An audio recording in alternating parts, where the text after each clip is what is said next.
and 10th for the USL show ranking and 12th definitively from the fans.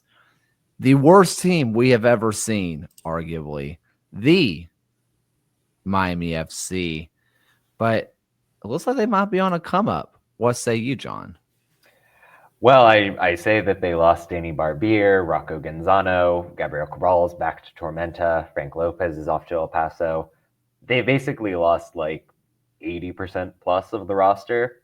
But the additions have been fun. Bolo Akinyote coming back to Miami, Jonathan Ricketts at fullback, tons of new faces and lots from Argentina, most notably including Sebastian Blanco and Lucas Milano. I think Chulu and Bill Hamid are going to be interesting in the back line and in the goalkeeper spot. So, I mean, mileage may vary. Clearly, the fans don't care at all, but I think Miami could really be an improved team. Ryan, we went from young and Italian to young and Argentinian with some old guys. Is this really going to make any difference at all? I don't know. I mean, at one point, like and you had mentioned it at the start of this segment, Miami FC was the worst team that we had ever seen in USL history. They're the lowest elo rating team that I had ever recorded. And like the only reason Antigua Barracuda isn't lower than this team was the fact that Antigua just didn't play as many games as Miami did. But I mean, you land a Sebastian Blanco, who we know what he did with Portland. I mean, Bill Hamid, of all people, are going to be in the back line, or not are going to be in this lineup at goalkeeper. I don't know. I mean, from a Miami team from last year who basically turned into anytime I wagered against them, it hit to basically the odds are no longer worth wagering against them as well. I feel like this is at least in a more intriguing Miami team who could throw kind of a wrench into things here in the Eastern Conference and play spoiler. A fun team, yes. Like when you see names, like I mean, I thought Ricketts was born to be an El Paso player. It seems like not. Bolu Akinyote leaves El Paso to come back to Miami, and you like that. I mean, Bolu was great. He can be a center back. He can be on his day one of the best number sixes this league has to offer. But I'm looking at the attack, and I'm almost wondering if you could call Bill Hamid's sister and be like, "Hey, can you come from Fort Lauderdale and score goals for us?" Because I don't know where goals are coming from.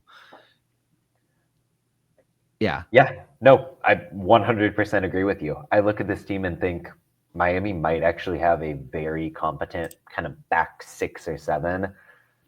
And man, if Blanco, who's 36 years old and was really suffering in terms of the legs, even when he was finishing in Portland, if he isn't up to the task, I think this team's offense is going to be really stodgy.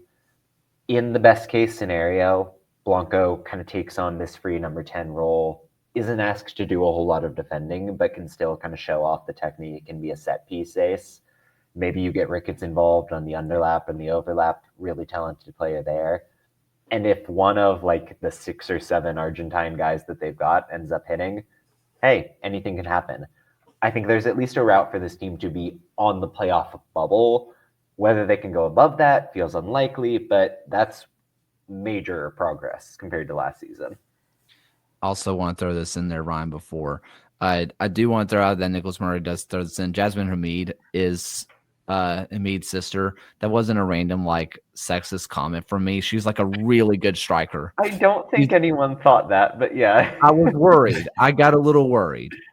I just want to throw that out there for people who don't know. She's a very good winger, I think. But yeah, she is really, really good. So I just want to throw that out there. Ryan.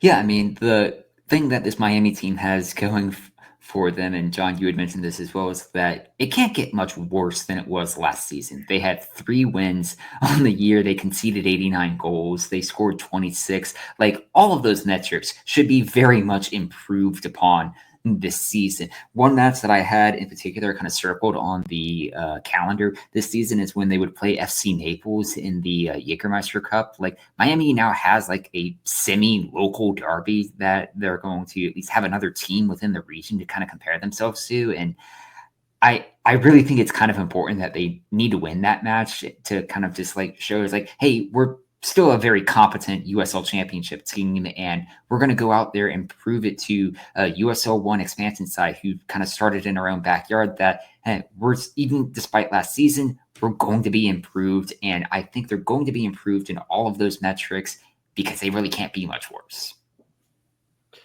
John, obviously we don't have them in last place like the fans. So, I mean, Ryan did say it can't be worse, but it does mean it can stay the same. That is implied. So what is making you believe that it's not going to stay the same, that it is going to be at least marginally better? I think the team that Miami put together last season fundamentally was not good enough for the USL Championship. Like, I think you could look at the players they recruited.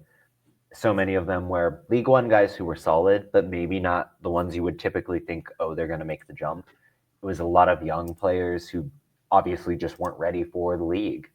Pair that with a little bit of an inconsistent managerial vision, and it didn't really work out.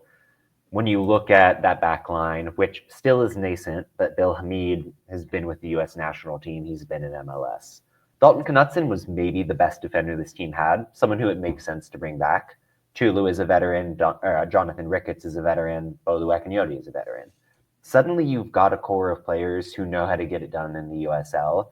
At this stage in their various careers, are they going to elevate you to home field advantage? No, but they give you baseline competence in a way that Miami just didn't even approach last season. Any final thoughts before I read out this lineup? Playoff Miami, Pitbull Stadium, 2K25. I'm rooting. I don't I mean, actually believe that. Yeah. I mean, Pitbull has exited his NASCAR team after having his stake bought out, so he does now have more money to spend and more time to focus.